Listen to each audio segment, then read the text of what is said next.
Hi, good evening, ladies and gentlemen. Welcome to the 5th episode of APAC Change Insider. My name is Laura Cozijnsen, and we have also my change partner, Mei Wai Wong, calling in from Singapore in the midst, in the peak of COVID, which is around about May and June this year. And we felt that together with our learnings, with our professional endeavors, as well as with what we have uncovered from our executive masters from the INSEAD program in consulting and coaching for change, we could put together a platform for everyone so that we can have a discussion and some sharing in order to navigate change in a better informed manner. So now we're at our 5th episode, and I realized that from the registration list today, we have in fact friends from a lot of different countries and cities who are in the forefront of leading change in organizations. And we've heard from Mr. Cho from Pan Pacific Hotels Group, as well as Mr. Roger Lee from TAL Group. And I think it would be a very interesting episode because we're going to learn how to perceive change from the Gen Z's perspective. And we're seeing that we have friends also responding to our chat requests, Mei Wai. We have friends from India, China, from Hello. Pakistan. Wow. Sue from the UK. Hi, Sue. Hi. From Singapore, Philippines, Melbourne. Andre from Singapore, Alvin from Singapore, James from the US. Well, welcome everyone for joining us. And meanwhile, to begin today, why don't the two of us share a very short segment of how we reflect on our 2020 and what we found was instrumental to change. If I may, I would begin with my little sharing. I find that in 2020, which is inevitably a time of turbulent change, there are times that we will feel that we're lost, we do not have a direction, or we'll be hearing a lot of information, maybe from the news, maybe from our friends, maybe from organizations that we work very closely with. And in that massive information and disruption, we might feel lost at times. And one of the tools I find was very instrumental to myself to keep me grounded, to keep me, very on target, is the tool of reflection. Whenever we're in action, we will go into a do mode, right? So we will do what we have planned for, we will action upon tasks, checklists, etc. But then if we want to improve ourselves, if we want to change, inevitably we will ask ourselves the question, what should I do in order to change for the better? And I realized that the tool of reflection is really like putting up a mirror in front of yourself. Can you be brave enough, bold enough to look at yourself, how you've reacted to things and how you've behaved in certain scenarios? Is there a best you, or is there a you that you would like to improve? And with the tool of reflection, I'm able to, at certain points in time during this year, to look at myself and what I'm doing and what I'm planning to do with a more critical, while self-loving manner. So I guess my take for this year, my biggest learning, or the tool that helped me learn and change and improve, is the tool of reflection. And I invite you to also go into a reflection mode, hold up the mirror and look at the mirror. Do you like the self that you're looking at? Do you like the self that you see? Because if you do, then you're doing a great job. If you don't, you still need to love yourself and embrace yourself. And at the same time, look for things that you would change. Look for things that you would improve. And I felt that that is a very useful tool for me, especially during great change times. Being an instrument of change is indeed going to be particularly important in 2021 due to the changes that are still occurring in the world as the pandemic has not yet settled. So what I see is organizations are looking for people with the capability to manage change, as this is the new constant. So in fact, what does being an instrument of change mean? So tonight, Laura, and everyone, I would like to share with you an aspect of the instrument of change which I personally found comes in very handy as a chief change catalyst. Imagine an air purifier. It takes in unpurified air, contains it before expelling it out as purified air. Similarly, if you look at the concept of containment as instrument of change, it is actually about having that capability to tolerate and hold the unpurified elements that could adversely impact a successful change process. In this case, the unpurified elements which require that containment include anxiety associated with confusion and not knowing. These are caused by ambiguity, paradoxes, rush to closure, as Laura mentioned, ticking off the task boxes, overly negative prejudices, as well as overly positive biasness. Therefore, to be an instrument of change, we have to have this capability to contain like an air purifier. And it is particularly important in 2021, where the world continues to change due to the uncertainty from the pandemic.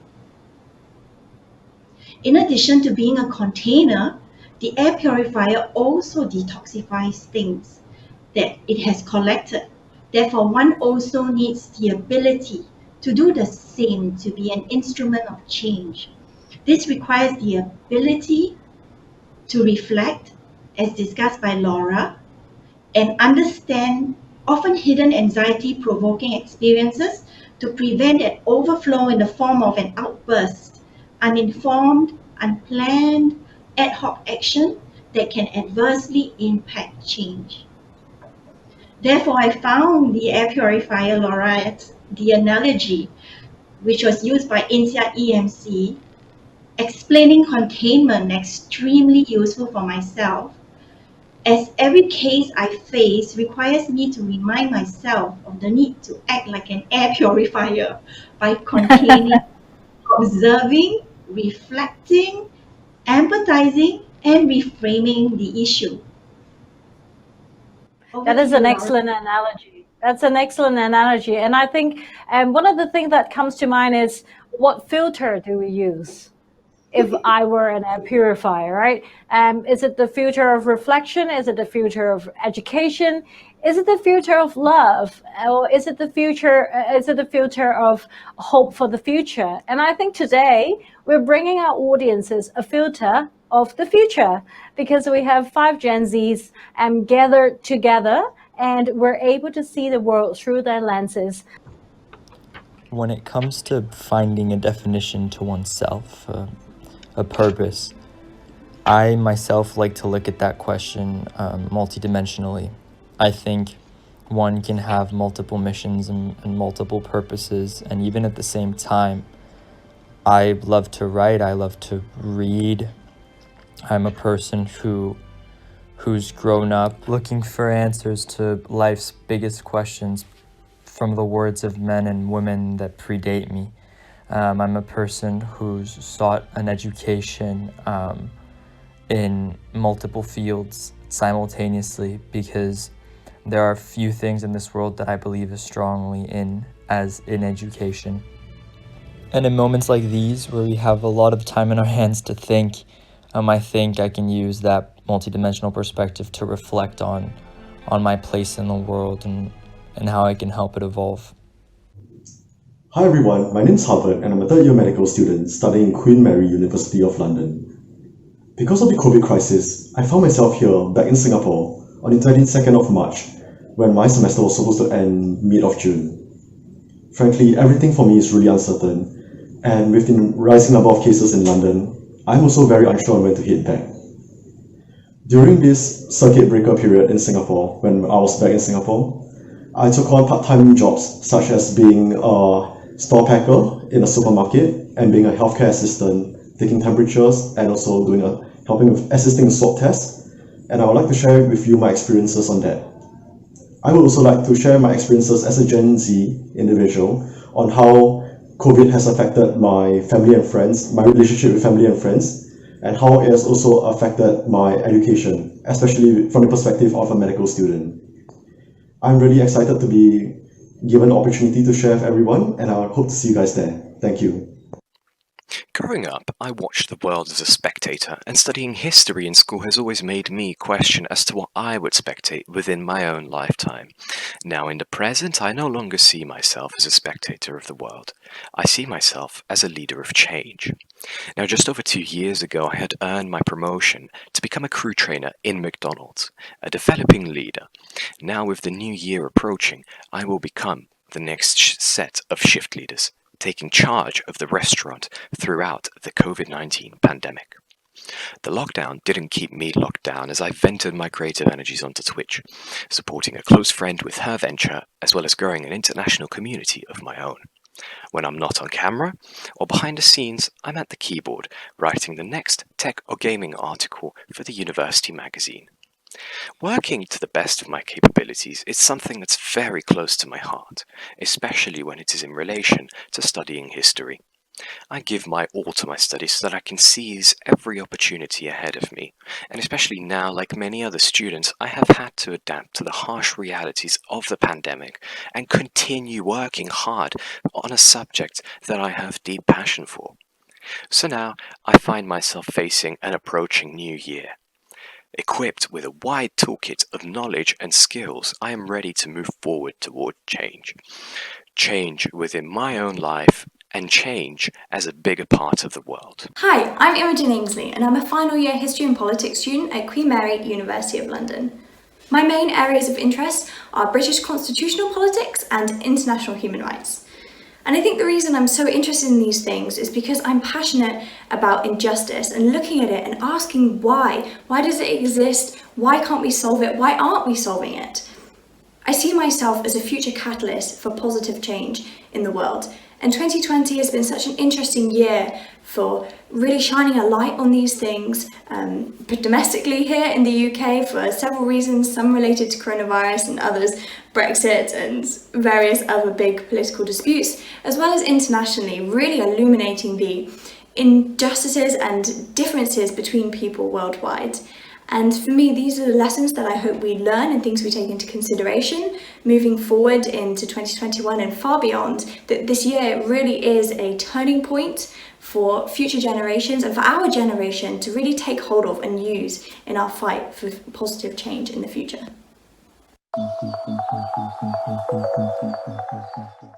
Hi everyone, my name is Hui Tzu. I was born in Hong Kong, raised in Singapore, Vietnam, and the UK. Currently, I'm studying law in the UK, but taking a gap year in Singapore for passion projects. I'm passionate about technology, and specifically legal technology and content creation.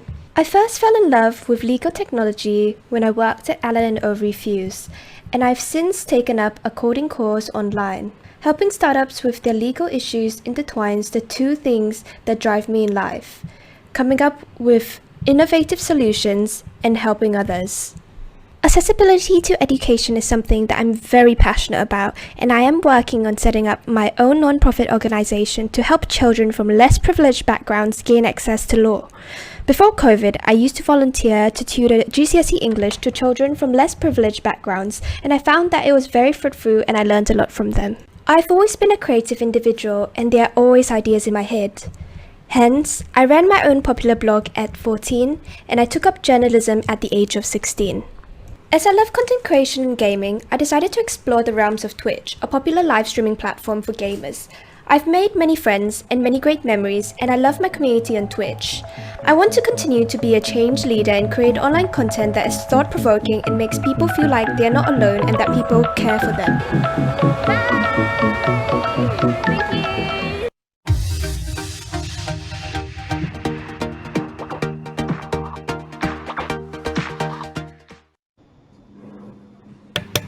Hello everyone, welcome. Wow, it's almost like we were just saying just now, like the Avengers gathered. And we would like to officially welcome our Gen Z guests. And just to put a name to her face, you've all seen the very interesting videos. Could we have each of you to just very briefly say hi to our audience? Harvard, would you like to start to say hi? Hi everyone, my name's Harvard. I'm a third year medical student studying Queen Mary, University of London. Thank you for joining us, Harvard.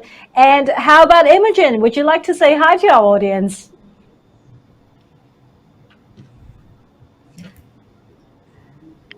All right, Imogen, I think you will need to have your sound on. You're still on mute. Let's try and see if we could bring your sound back on. Hello, yes, well, I'm Imogen and I'm a final year history and politics student, and it's great to be here today. I'm very excited.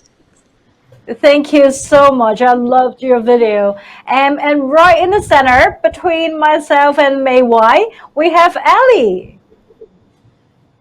Hi everyone, my name is Ali. I'm a third-year law student at Queen Mary University of London, and it's a pleasure to be here today. Thank you, Lauren. Thank you, May, for having me. Thank you so much. And right below me, we have Artiom. Hi, good afternoon or good evening, depending on where you are. Thank you all for coming and for taking the opportunity to listen to us all. My name is Artiom. I'm a final year student of history in Queen Mary University of London, and it's nice to meet you all. Pleasure to have you. And of course, the most vibrant video, I must say, is from Huizi. Would you like to say a few words to our audience? Hi, my name is Hui. I'm a second-year law student in Queen Mary University of London, and I'm doing my gap year now. Yeah. Wonderful. Well, so welcome everybody. And Mei Wai, do you remember earlier on in our social media, we have invited everyone to name their change object for the year, something that represents change. We've had very interesting answers. So would you like to begin by asking the first question to our guests? Absolutely, Laura. Well, we all know COVID-19 has taken center stage in 2020.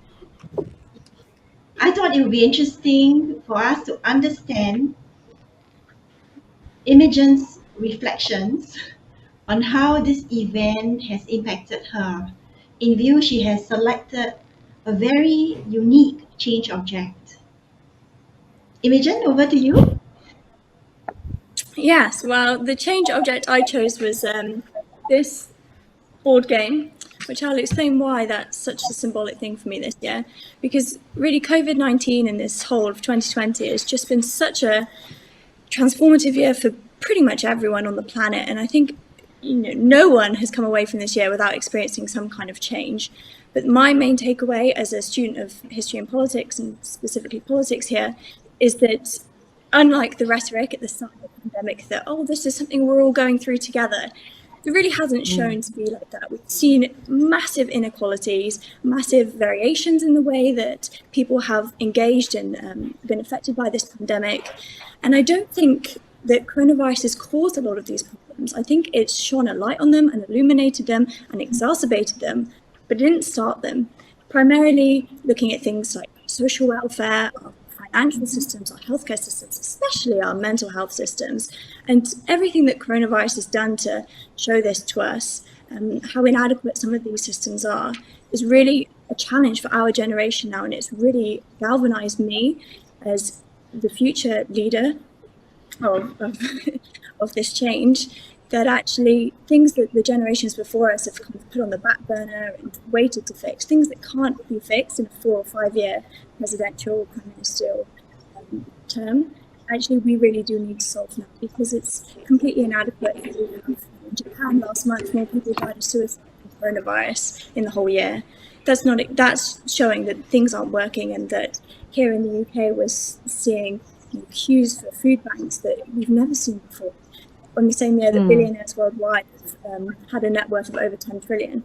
So for me, that's all of these things going on, these huge problems, and feeling this burden and responsibility to do something about it, is where this silly little board game comes in for me. It's something that me and my sister found during the lockdown, and we would play it every day and just giggle and laugh and have fun. And it's really reminding me that in the midst of all this chaos, that actually just to play a silly game with someone you love is so important to root you and ground you and keep you focused on what really matters, that love and happiness. If we have those two things, we can tackle these other issues. Actually, Imogen, I don't think it's silly at all. It's really sweet and meaningful, because it's brought your sister together with you, and you have very special conversations that you will not have without COVID-19, right? Definitely. So Harvard, across the other end of the world, how are you reflecting on COVID-19? And I saw on the video you mentioned you'd like to share with us about the impact it's had on your relationships and your education, etc. Perhaps you can share with everybody. Yeah, sure. So because of COVID-19, I found myself back in Singapore, and I thought it was a good excuse to come back to Singapore to see my family and friends. Because normally I would be in Singapore maybe mid-June, and then like 2 or 3 months later I'm back in UK. But because Right. of this COVID-19, I found myself back in end March, and up to now I'm still in Singapore. So frankly, I've been with my family for such a long time. So it's really comforting in that sense. But I would say, like, for education perspective, it kind of affected me because I'm someone who can't keep still.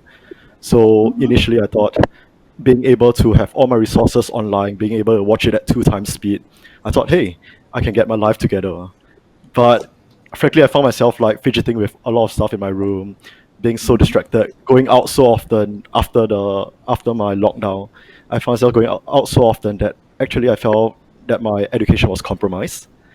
Mm-hmm. And with regards to like family and friends, I would say the my social aspect has definitely been affected, especially more so with friends in the UK, because there's that time zone difference, and there's that time zone difference. I have to go and call them at a night in no in night in Singapore. It would be in the afternoon in UK, and it's just really inconvenient. And yeah, for educations, like my placements were affected, so I couldn't really, like, during this period of time right now. I'm supposed to actually be having my placements, but Mm-hmm. all this was shifted to the start of January instead. And yeah, it would affect my face-to-face interaction with patients, and I don't feel that I'm getting the same full university experience that I'm paying for, especially as an international student. I see. But I I would see. say, like, the lockdown has allowed me to venture into other aspects, such as Mm-hmm. I during the lockdown I was so bored that I decided to work as a store packer in a supermarket to earn a bit of Mm-hmm. cash and find an excuse to get out of the house. And I also ventured no, I actually like diverted my attention into becoming a healthcare assistant. So I assisted with swab tests and taking temperature, and I felt that that was very rewarding. And if it wasn't for this pandemic, I wouldn't have the opportunity to do that. So that's like both pros and cons. Well, that's really admirable, Howard. In view, you were so dynamic before dancing, yeah, right? And an outdoor person to actually channel your energy to pack shelves and do some tests. That's amazing. Let's hear from Artiom. Artiom, in UK, I Yes, assume it's pretty cold there today. it's currently raining. Yes, typical UK weather. What can you expect? Um, What are your right. So reflections on COVID-19? um, it's COVID-19 is it's something that I had like when it had begun in the UK in its full earnest in February, March. Um, I was anticipating a lot of problems to be exposed. Like Imogen had mentioned, COVID had shone light on a lot of injustices in a lot of differences and a lot of problems within not only just within the UK but within the world and within our own personal lives. We have all had to adapt to living with the pandemic in our respective countries and nations. For example, here in the UK, just the other day ago, we've just come out of a lockdown again, and we're into another set of restrictions that we all have to adapt to, that we all have to work around and change around. And as a result, to rope in my change object, I can't exactly show it on screen because it is very large. It's a bicycle, as I'm sure Yeah, you I may have think seen on the it's social media behind. posts. Yes. Um, but the reason why that's a change object is because I'm someone who enjoys a bit of exercise. I like to get the blood flowing through my mind. If I'm working on a hard history question, I like to get the blood flowing, the electrons firing. And with a lockdown, of course, that means I can't just walk out of my house without having to worry about the police stopping me and asking me why I'm outside or other, you know, barriers. So cycling has been a way of channeling all these energies and frustrations onto a physical exercise. It's allowed me to stretch myself, not only physically by, of course, covering longer and longer distances, but also it's allowed me to, in essence, find a place of meditation in such a chaotic time. And I think that's been key to keeping me together and a nice work-life balance during this very strenuous time in the world. Yes, Artiom, I think I can see the guys all have to put their energies and release their energies, but it's amazing that, and indeed true, when you do that rhythmic paddling on the cycling, you're starting to meditate as well and probably reflect. So that must have been Certainly. a very comforting change of Jack for you.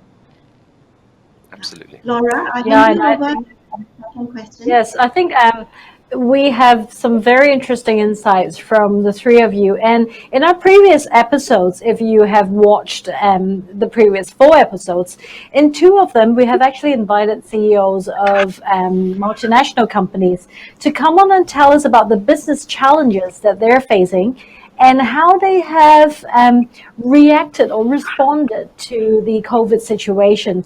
And I understand that for quite a lot of Gen Zs, they are very, very at the forefront of pondering about business opportunities. What does business, work, career mean to them? And I would like to direct my question to 2 of you. First of all, would be Huizi. Watching your video brings me a lot of joy, and it's a very vibrant vibe that I'm picking up. And I know that you have a very interesting take about what does business or opportunity mean to you. Could you share a bit more with us? Hi. Firstly, I want to say hi to everyone here. Hi to KLCC and my friends here who came to say hi. Hi in the live chat. To me, business is something that's created and that creates and delivers a service or product that is in demand. And entrepreneurship is a concept of developing or managing a business venture in order of gaining profit or by taking risks. So the common question that's usually directed at me is, do I see what I'm doing on Twitch? Twitch being the platform that I'm live streaming on because I'm a public figure. Do I see what I'm doing as a business? So no. No, because I started it off as a passion project. So I always wanted to be a content creator. Content creation is my hobby. I'm a very creative individual. I would be creating content even if it doesn't give me any money. And I would do it for free.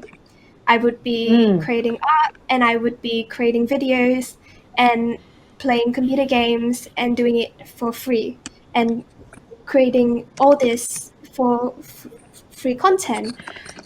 The fact that it does bring in revenue is just a bonus for me. However, I do know many people that do it as a business and do it as a full-time job, and I think it's fine. Do you know what I mean? I know a lot of people who do it as a full-time job and they actually earn a lot of money from it. I do sell merchandise from it.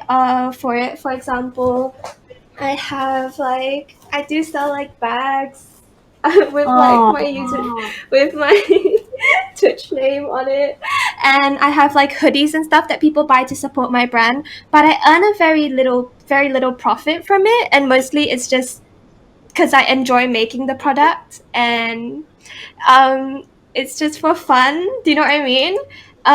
So it's just a lot of it that I do is for charity and for pocket money. So I guess there's a saying that says, if you love what you're doing, you never have to work one day in your life. And you remind me of that. Yeah, I guess.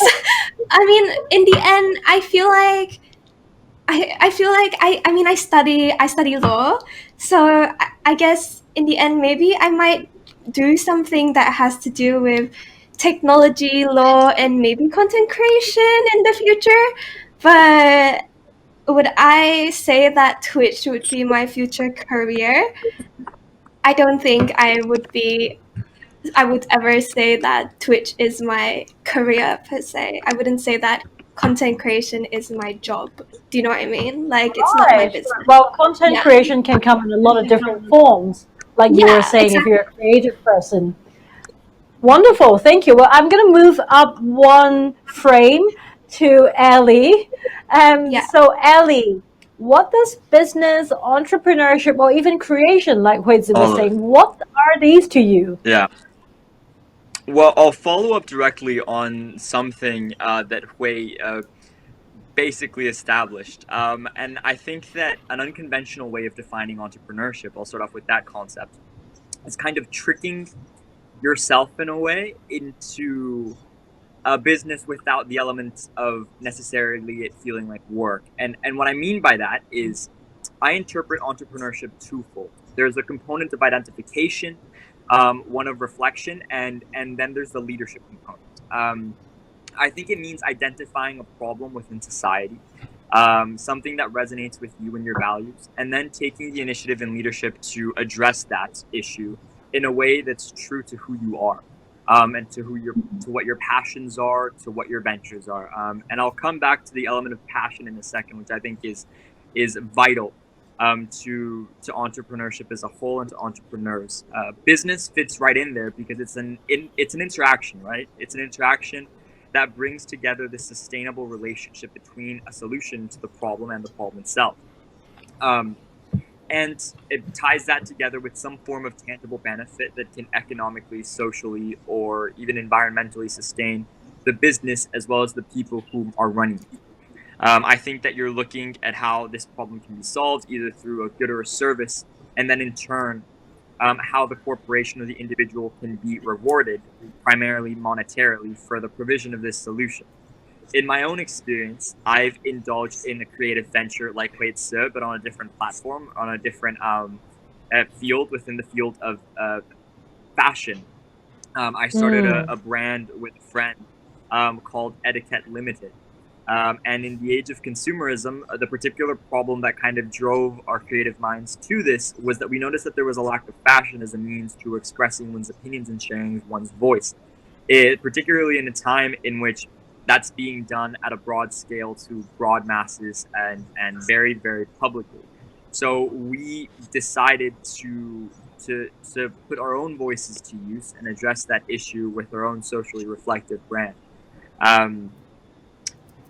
I think that what was essential to that, and this is again where I'll bring in the point of personal passion, was having passion for what we did and doing it not in the spirit of making a business out of it, as Hui said, but doing it for the sake of doing the activity.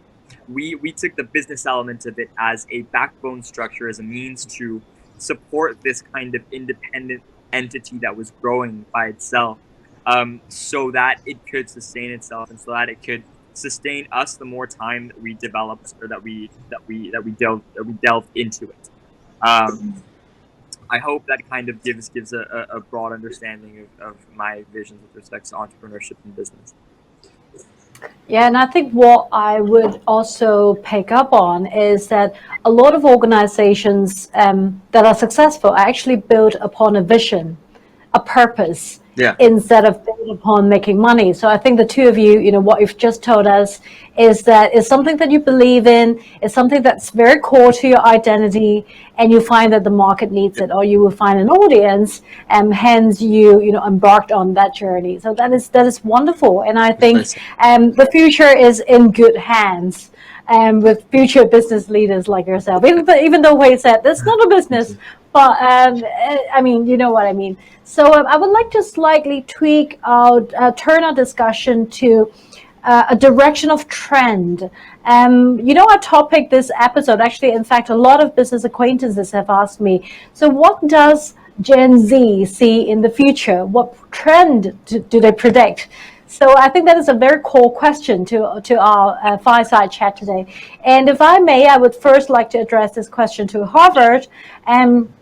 What is the trend in the area that you're involved in? Do you predict to happen maybe in 2021 or beyond? How will that change, for example, medical education, or how will that change a field that you are in? Harvard? Yeah, so I think that the trend would now be more directed towards like online learning, like especially with or without a pandemic, we will be seeing more online consultations.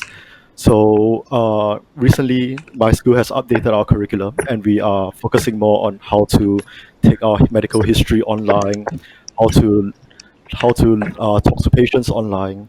And like for example, for dermatology, we will request the patient to send a picture to us so that we can evaluate it. Because if we want to do it based on using a video chat, it will not be as clear. It will, yeah. So starting with quite a lot of shifts, I would say, in how our medical curriculum. And I think something in medicine is very dynamic, and we have to adapt to whatever is being posted, whatever is the latest threat in that sense. And I would say, in that perspective, it's both a good and bad thing, because I'm able to interview my patients from the comfort of my own home without increasing the risk of both of us catching the virus.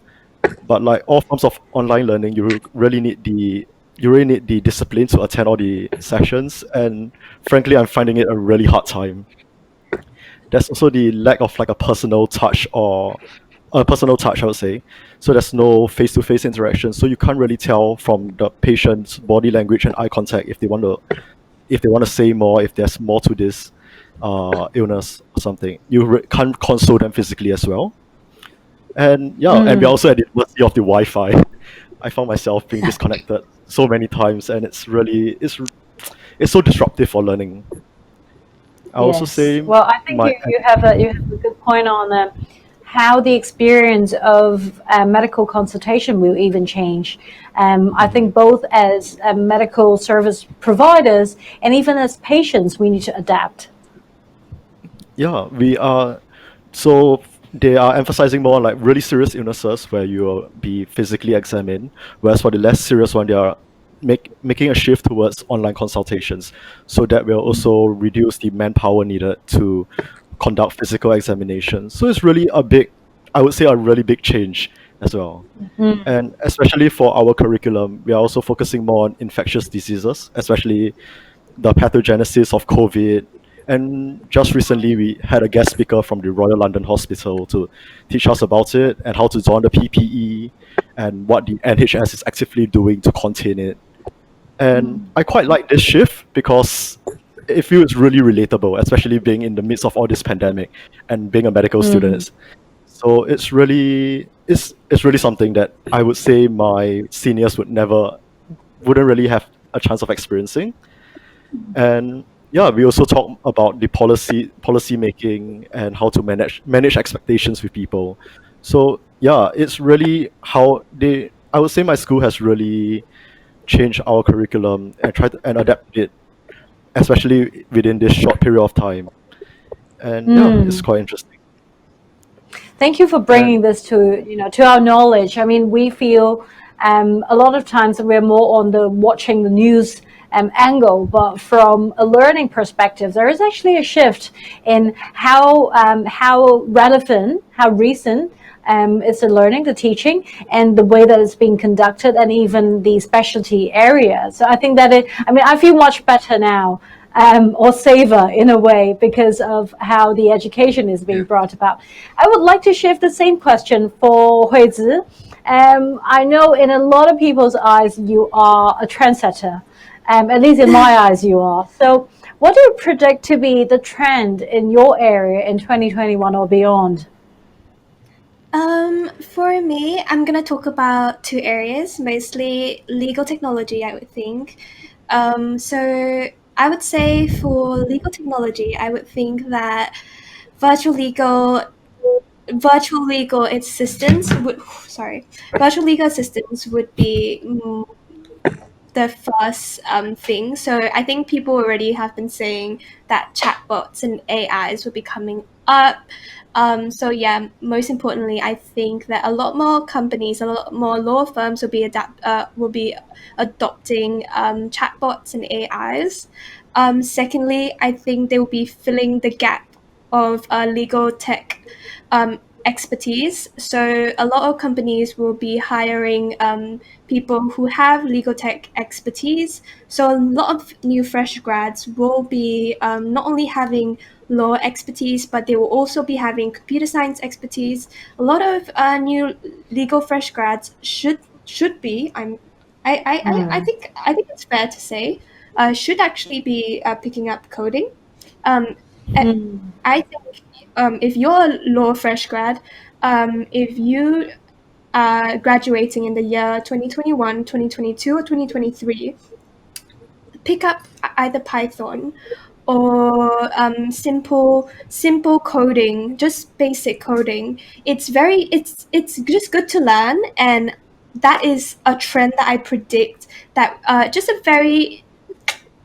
just something that I think would just be very useful in the legal world. And also, thirdly, is increased investment in privacy tech, because with the new investment into legal technology, there'll be much more investment into privacy technology. So yeah, that's what I see. Also, I'm gonna predict for Twitch with what I see there with VTubers. So VTubers are virtual Twitch streamers. Basically, I'm a Twitch streamer. I'm a real life Twitch streamer. Me, I'm a human. Now there's virtual Twitch streamers, which are just avatars that are streaming. I'm predicting that streaming is actually gonna blow up. It's gonna be much more mainstream. I think at first Twitch was very niche and very like gaming, kind of like gaming centric, very niche cultured, kind of very nerd cultures kind of stuff. Now I see a twice amount of viewership between 2019 to 2020. Maybe because of the COVID season, maybe because it's just getting more corporate hungry, more people are just coming in to watch it. I think it's just going to become more normalized. I think Twitch is just going to grow a lot more. A lot more people are going to watch it. There'll be a lot more creators, a lot more people advertising on it. I think Twitch is also opening its head a lot. I think it's opening one of its corporations in Singapore as well. That's why I heard through the woodworks. So I think it's gonna do quite well. So I think a lot of people are gonna hop on board on Twitch. So yeah, I think Twitch is gonna blow up. So Thank you. I think I'll need to arrange a private tuition session for me on Twitch if I want to catch up with what the market is doing. And yeah, and also politicians are jumping on it as well. Like the US Rep Alexandria Ocasio-Cortez streamed Among Us on Twitch with the Canadian politician. So politics, people from politics are also streaming, which is insane. Wow. People so are maybe streaming. Indeed going into mainstream. It's insane. I don't know what is going on. Why? Well, I mean, there's a lot that we can watch on the trend on Twitch then. I mean, it sounds like it's something that has been, starting to go mainstream, catching attention, and maybe even crossing across different functions. So thank you for bringing to light this point. Well, again, I'm going to shift up one box to Ellie. Ellie, what is in your crystal ball? What is 2021? What do you predict? Ooh. The crystal ball might be a bit foggy, but I'll do my best to set the trends in two areas today, in fashion and in academia, which are the two areas that I guess I'm most involved in. Though the fashion one relates to consumeristic trends, so I think that can really permeate onto other areas within the economy as a whole. I'd like to highlight two trends that I believe will take predominance in the next upcoming years. I think the first one is a change in inherent consumerist focus. I believe that there are major industry changes in fashion that take place under the modus operandi of luxury, of luxurious services. The label luxury being something that's repeatedly used to transfer from one method of consumption to another. What I mean by that in these next upcoming years is I think that in the developing online environment, which everything's kind of being taken from an in-person to a more online platform, I do anticipate that there will be a significant decrease in the actual amount of physical stores and locations that will be available to the public, just because, but primarily it economically benefits companies a lot if they play it out to be something exclusive. If the actual experience of going there in person, if they manage to build an aura of luxury or exclusivity to the prime customer pool that gets the ability to do that, I think that they can balance that out really well through maximizing the consumer interface experience than online. Something that we've already seen through the addition of many customer support channels on a lot of web pages. Something that we've even seen, and I'll touch a bit upon something that Huizi said, on brands actually adopting platforms on social media platforms that have absolutely nothing to do with them, or that didn't have absolutely nothing to do with them, but that now do.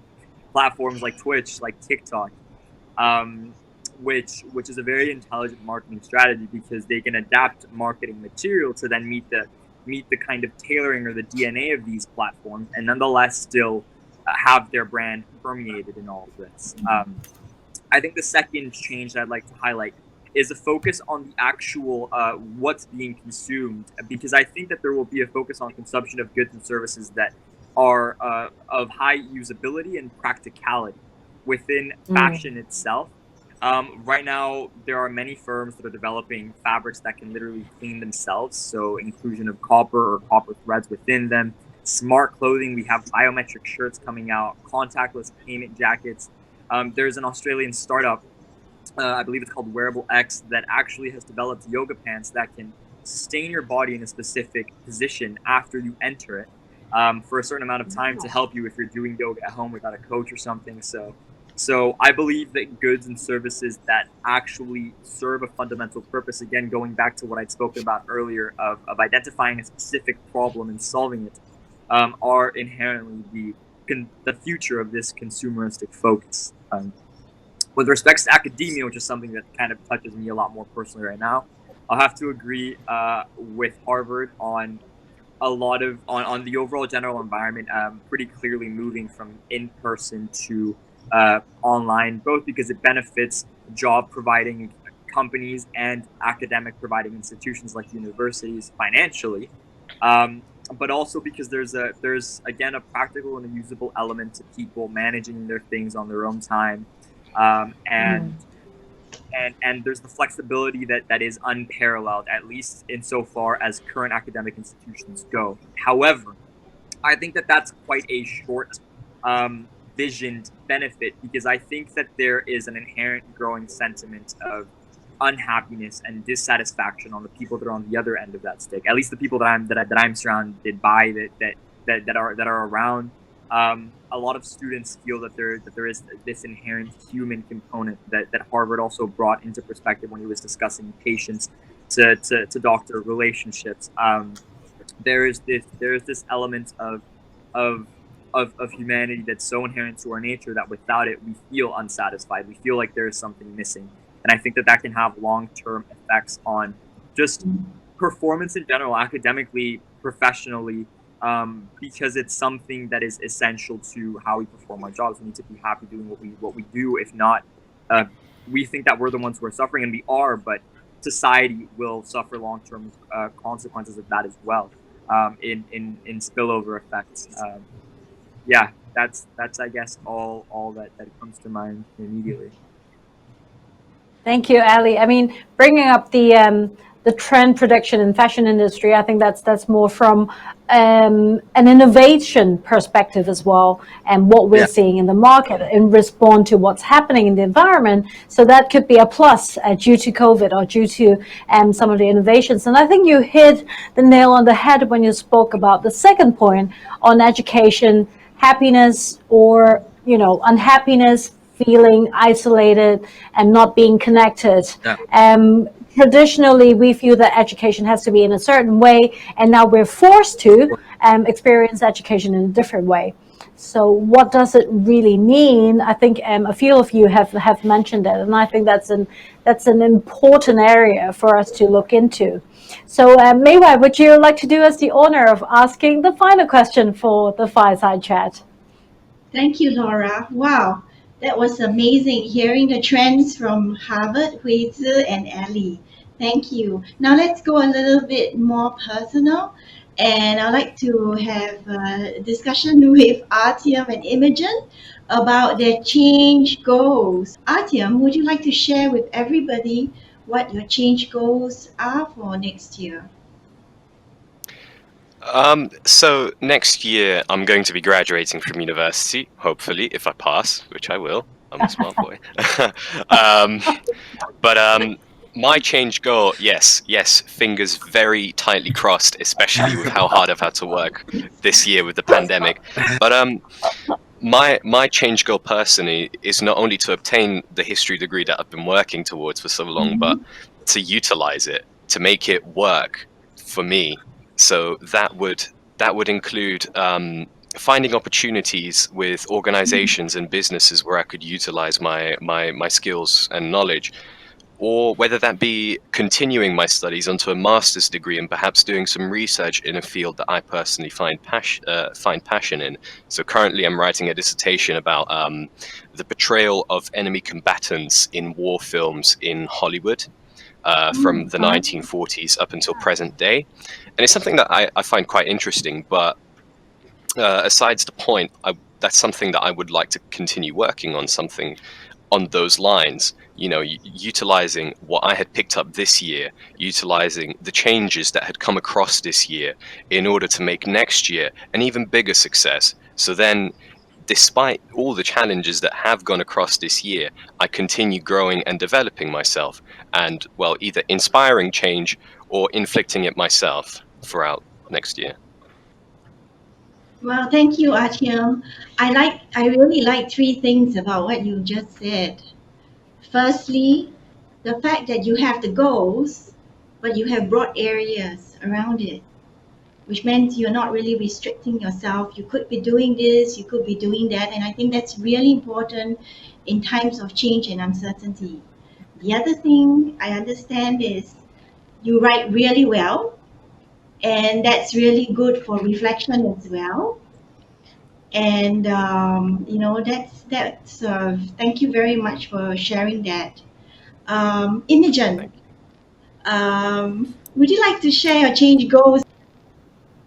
Yes, well, a couple of months ago I was listening to a podcast and they said the quote, "Write your goals in concrete and your plans in sand." And I don't know where the origin of that quote comes from, but if there was a truer statement for this phase of my life, and presumably the other people here's phase of their life, that is it. I know what my goals are, similarly to what I said earlier about all of these issues facing us.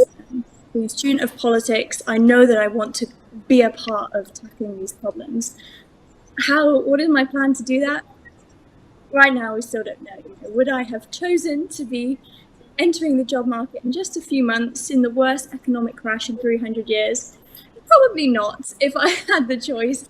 But that's the situation we're in right now. And everything, I am definitely a planner. So I do have to keep reminding myself, write my plans in sand, because I'm supposed to be starting an internship with a member of parliament in January. Well, we're in December, and due to COVID, I'm still receiving emails saying, oh, maybe that might not be able to happen, just in case we have to wait and see what happens with the vaccine.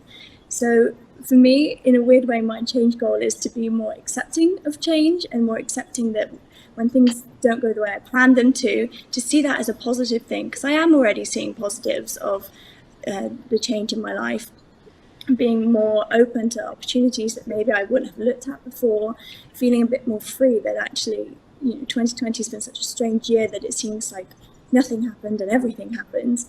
And yet, if I was told that I'd essentially waste a year not doing any of the things I had planned, not doing any of the traveling or the work or things like that, I would have had a meltdown if you told me this last December. But now I know a year isn't that long, and actually if next year when I graduate I end up doing something that I didn't foresee or wasn't my plan A, that's okay. And there's things I can learn from that, and there's things that I can take from it, and I don't know what the stepping stones are. So yeah, my plans are in sand, and that's what I'm holding fast to. I really like that, Imogen, such honesty in how you express everything, and it kind of relates to Artiom as well. You know, the third thing I liked about his and yours is that you pick yourself up and you try to be positive. Just take one step at a time, and who knows what's going to happen, right? And as you say, a year isn't that long. So thank you so much for sharing that. Over to you, Laura. Thank you very much. I think you would agree with me that 1 hour has passed by too fast. There is so much learning. I feel like I'm in the candy store of the future, absorbing and learning and enjoying perspective from all of you.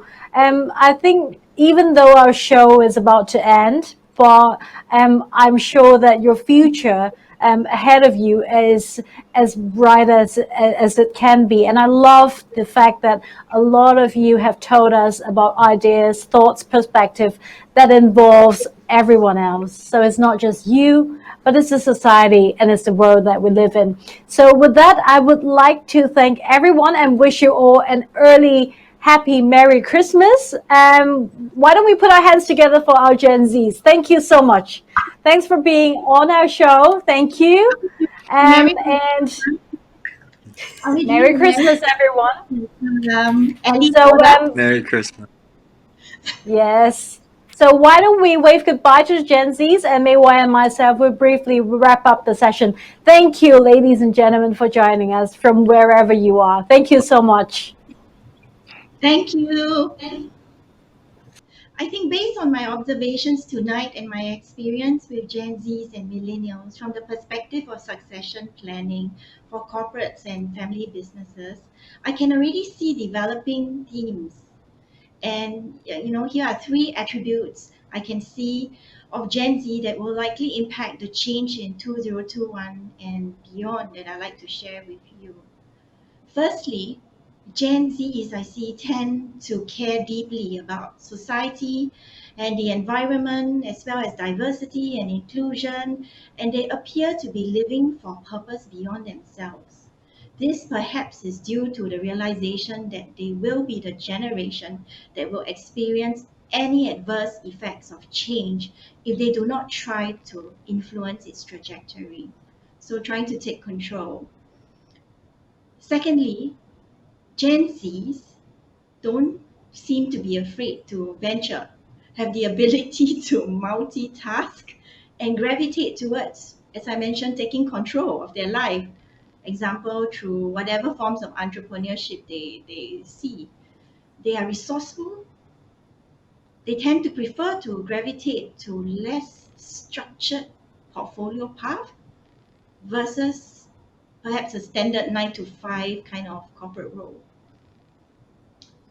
Thirdly, and I'm sure something that everybody has already started noticing with the millennials, but for Gen Zs, they are so technologically savvy and resourceful, as tech is actually part of their DNA, connecting globally to build friendships, networks for entertainment, education, run their side business. This appears to be second nature to our guests.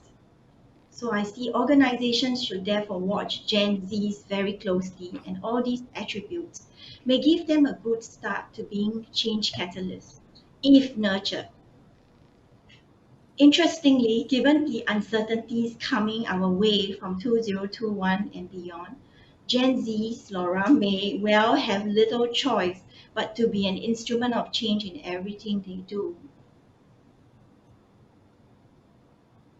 Totally agree. I think we have just witnessed from their perspective, their responses and their perspective on different issues have given me, as a change agent, a lot more hope about the future, because I think we're in very good hands. I'm going to end the session with a short anecdote, a story. that talks about reflection, really. There used to be a very famous chess player. After he retired, he was being hired to train a group of young chess players. And what this man did was that he did not teach any strategy. He did not teach the young chess players how to attack. Basically, all he did was when they finish a game, he would tell the young chess players to, let's go scrutinize your every move. Let's talk about why you moved your chess this way. And of course, a lot of people find that his teaching was very monotonous. It was very boring.